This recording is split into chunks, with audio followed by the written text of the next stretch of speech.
ത്രിയേക ദൈവത്തിൻ്റെ അതിപരിശുദ്ധ നാമം വാഴ്ത്തപ്പെടുമാറാകട്ടെ. കർത്താവിൽ പ്രിയ വിശ്വാസികളുടെ സമൂഹമേ, നിങ്ങളെ ഏവരെയും വീണ്ടും വരുമെന്ന് അരുളിച്ചെയ്ത് ഉദ്ധിതനായ കർത്താവായ യേശു ക്രിസ്തുവിൻ്റെ നാമത്തിൽ പ്രഭാതവചനത്തിലേക്ക് വളരെ വിനീതമായി സ്വാഗതം ചെയ്യുന്നു. ഇന്ന് ധ്യാന വിഷയമായി കൊണ്ടുവന്നിരിക്കുന്നത് യഹോവയുടെ പരിപാലനം. യഹോവയുടെ പരിപാലനം. സ്വാമി വിവേകാനന്ദൻ പറഞ്ഞിരിക്കുന്നത്, ദൈവം സകലരും രക്ഷിക്കപ്പെടണമെന്ന് ആഗ്രഹിക്കുന്നവൻ ആണ് എന്നാണ്. നാം സർവശക്തനായ ദൈവത്തിൻ്റെ മക്കളാണ് എന്നാണ് അദ്ദേഹം പറഞ്ഞിരിക്കുന്നത്. എന്നാൽ ടാഗോർ പറഞ്ഞിരിക്കുന്നത്, യുക്തിയിൽ മാത്രം വിശ്വസിക്കുന്ന മനസ്സ് പിടിയില്ലാത്ത കത്തി പോലെയാണ്, അത് ഉപയോഗിക്കുന്നവൻ്റെ കൈ മുറിയും എന്നാണ്. പ്ലേറ്റോ പറഞ്ഞിരിക്കുന്നത്, അജ്ഞത ദൗർഭാഗ്യത്തിൻ്റെ ആരംഭമാണ് എന്നാണ്. യഹോവയുടെ പരിപാലനം കിട്ടുന്നവർക്ക് അവകാശപ്പെടുവാൻ ഈ ആദ്യത്തെ പ്രൊക്ലമേഷൻ ശരിയാണ്. അതായത് സ്വാമി വിവേകാനന്ദൻ പറഞ്ഞത്, ദൈവം സകലരും രക്ഷിക്കപ്പെടണമെന്ന് ആഗ്രഹിക്കുന്നവനാണ്, നാം സർവശക്തനായ ദൈവത്തിൻ്റെ മക്കൾ ആണ് എന്നത്. Poverty and ignorance which are the Roots of all crime and disorder. ദാരിദ്ര്യവും അജ്ഞതയുമാണ് ഈ ലോകത്തിലെ എല്ലാ ദുർമാർഗങ്ങളുടെയും കാരണം എന്ന് ഇവിടെ എടുത്ത് പറയുന്നു. അജ്ഞത എന്നത് ദൗർഭാഗ്യത്തിൻ്റെ ആരംഭമാണ്. പ്ലേറ്റോ പറഞ്ഞത് എത്രയോ ശരിയാണ് എന്ന് നമുക്ക് മനസ്സിലാകും. യഹോവയുടെ പരിപാലനത്തെ തിരിച്ചറിയണമെങ്കിൽ നാം തിരുവചനം ശരിക്കും പഠിക്കണം. തിരുവചനം എന്താണ് യഹോവയുടെ പരിപാലനത്തെക്കുറിച്ച് പറയുന്നത് എന്ന് നമുക്ക് ഒന്ന് നോക്കാം. ദാവീദ് പറഞ്ഞിരിക്കുന്നത്, ദൈവം എൻ്റെ ഉറപ്പുള്ള കോട്ട എന്നാണ്. ദൈവം എൻ്റെ ഉറപ്പുള്ള കോട്ട, നിഷ്കളങ്കനെ അവൻ വഴി നടത്തും എന്ന് പറഞ്ഞിരിക്കുന്നു. യഹോവ ദാവീദിനെ സകല ശത്രുക്കളുടെ കയ്യിൽ നിന്നും, ശൗലിൻ്റെ കയ്യിൽ നിന്നും വിടുവിച്ച ശേഷം അവൻ യഹോവയ്ക്ക് ഒരു സംഗീതം പാടി ചൊല്ലിയതാണ് ഈ വേദഭാഗം. ദാവീദ് ദൈവത്തിൽ ശരണപ്പെട്ട് മനസ്സോടെ പാടിയ സങ്കീർത്തനമാണത്. അങ്ങനെ പാടുവാൻ നമുക്ക് സാധിക്കുന്നുണ്ടോ? നമ്മളുടെ ഓരോ വിഷമത്തിലും പ്രയാസത്തിലും ഒക്കെയും നമ്മൾ ആ സമയത്ത് ഒരുപക്ഷെങ്കിൽ ദൈവത്തെ വിളിച്ചേക്കാം. എന്നാൽ അതിൽ നിന്നൊക്കെയും നാം രക്ഷപ്പെട്ടതിന് ശേഷം നാം ദൈവത്തോട് നന്ദി പറയാറുണ്ടോ? ദൈവമാണ് നമുക്ക് കരുണ കാണിച്ചതെന്നുള്ള വിശ്വാസം നമ്മളുണ്ടോ എന്ന് നാം ചോദിക്കേണ്ടതുണ്ട്.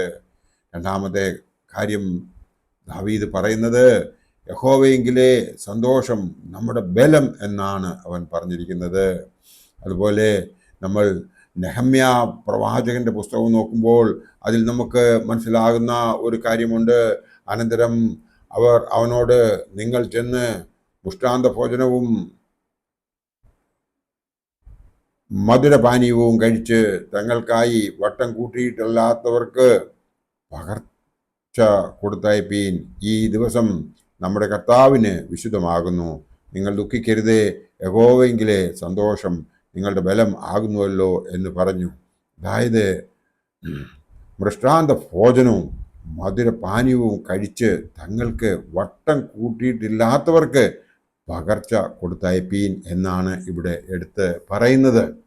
ഇസ്രായേൽ മക്കൾ തങ്ങളുടെ പട്ടണത്തിൽ പാർക്കുമ്പോൾ 7-ാം മാസത്തിൽ സകല ജനവും നീർവാതിലിൻ്റെ മുമ്പിലുള്ള വിശാല സ്ഥലത്ത് ഒരു മനസ്സോടെ വന്നുകൂടി. അവർ എസ്രാ ശാസ്ത്രി കൊണ്ടുവന്നതായ ന്യായപ്രമാണ പുസ്തകം വായിച്ച് കേട്ടിട്ട് അതിനെ വണങ്ങി. രാവിലെ മുതൽ ഉച്ചവരെ അവർ വളരെ ശ്രദ്ധയോടുകൂടി കേട്ടു. അതിനുശേഷം ദേശാധിപതിയായ നെഹമ്യാവും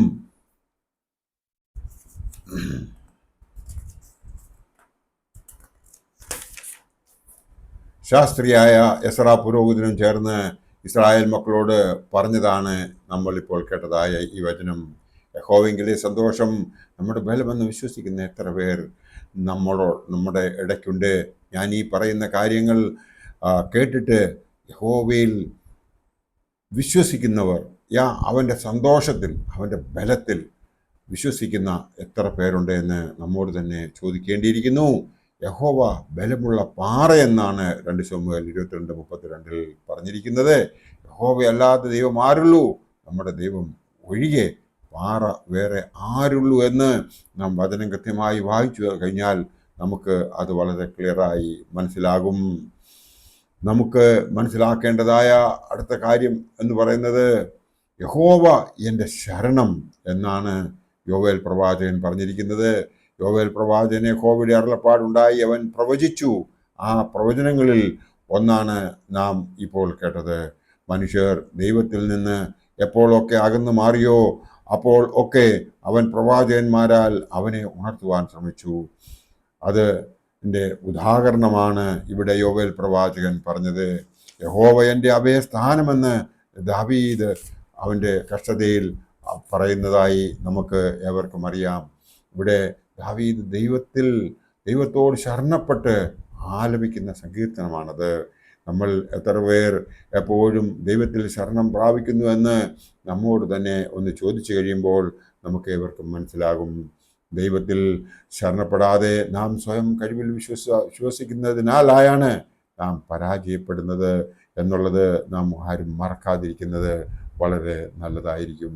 യഹോവയുടെ പരിപാലനം തിരിച്ചറിയാതെ അവനിൽ വിശ്വസിക്കാതെ ജീവിക്കുന്നവർ പരാജയപ്പെടും എന്നുള്ളത് നമ്മളുടെ പിതാക്കന്മാരിൽ നിന്നും യഹോവയിൽ നിന്നും ദൈവത്തിൽ നിന്ന് അകന്ന പോയവരുടെ അനുഭവം വെച്ച് നോക്കുമ്പോൾ നമുക്ക് മനസ്സിലാകും.